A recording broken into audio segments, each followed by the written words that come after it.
Okay, so Intel is back again with the new Core Ultra 7 270K Plus.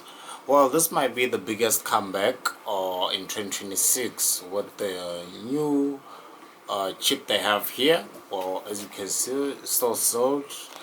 But here's the thing about this chip. They've improved gaming performance and it still draws more power, but not much power as the i9 14900K. But this is not bad.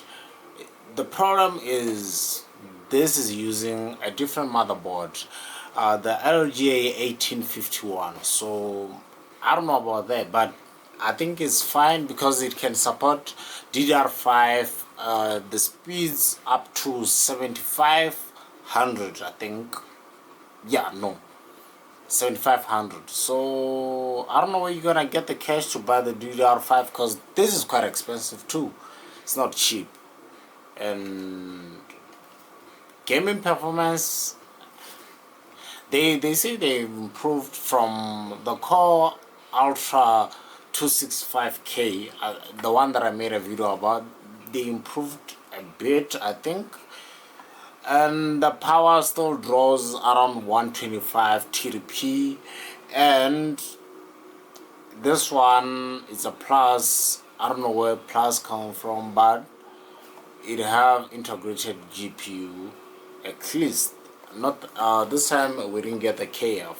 The KF doesn't have integrated graphics, so you can't use it without a GPU. So it's a requirement for you to use it with the GPU. Okay, so let's talk about the performance of this processor. Well, they say they've improved a bit, especially on the gaming performance and rendering, because this is where this processor shine. Rendering, multitasking, video editing, and gaming performance. They say they have improved a bit, but the X3D processor still takes the lead when it comes to gaming performance. But Intel, they focus on both rendering and also gaming, so it's better when your processor can do both. When your processor can do both, I don't think that's ideal, but if you know what you really need, then you know which processor to go for, because the Intel might not be better at gaming than the X3D processors, but at least it can do both other than just doing one thing. Yeah, that's how good it is. Okay, so what are the pros and cons for this processor? Well, I think first one is DDR5, because DDR5 is quite expensive, and up to 7500 mega transfer. I don't know where you're gonna get that because it's quite pricey. Even the 4800 is still expensive. So that's con number one. And con number two is it's not great for gaming, but you can still game with it. It's a processor, so it has 24 cores and 24 threads, so it's not bad for that. And also the power, so this can draw more power under a heavy load, so you're going to need an expensive cooler, and maybe I would say a water cooler or an IO would be better for this processor. And the other thing is it's expensive here, so if you are getting this, just know the price is quite expensive, and the motherboard is expensive too.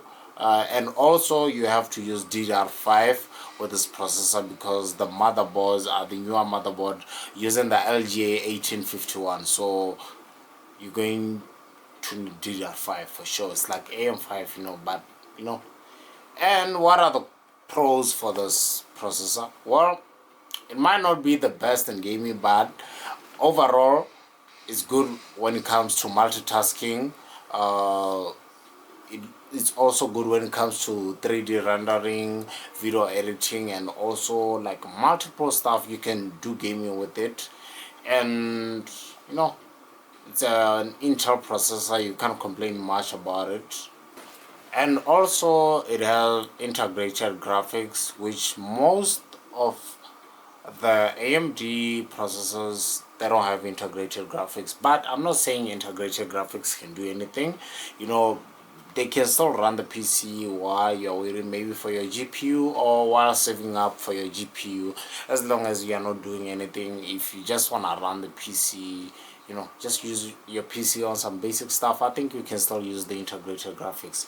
And also the performance is better than the old 265K, which they say is 15% better, but I don't know about that. But we're going to have to put that to a test and then see if the Core Ultra 270K plus 270, no, it's not K, oh, it's K, wow, 270K plus. So we're going to have to check how is the performance comparing it to the older one. I think we'll see that, and I'll let you know, guys, about the performance, so you can see if it's really worth it to upgrade to the 270K when you are from the 265K plus. But I don't recommend any of that because it's just one generation up. And this processor, I would recommend you to get it if you are a video editor, multitasker, or someone who does like 3D rendering or architecture. So this processor will be good for that.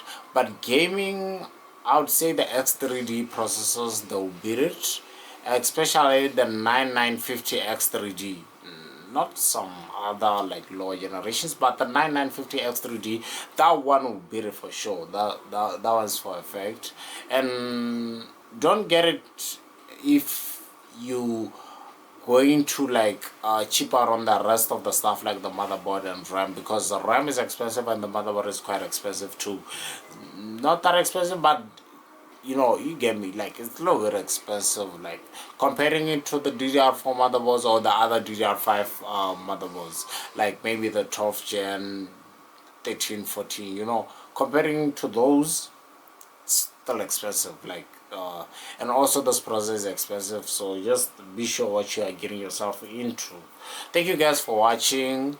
Make sure you subscribe, because we are trying to reach 1000 subscribers before the end of the year, and I'll appreciate if you drop a like and subscribe. I'll see you on the next one.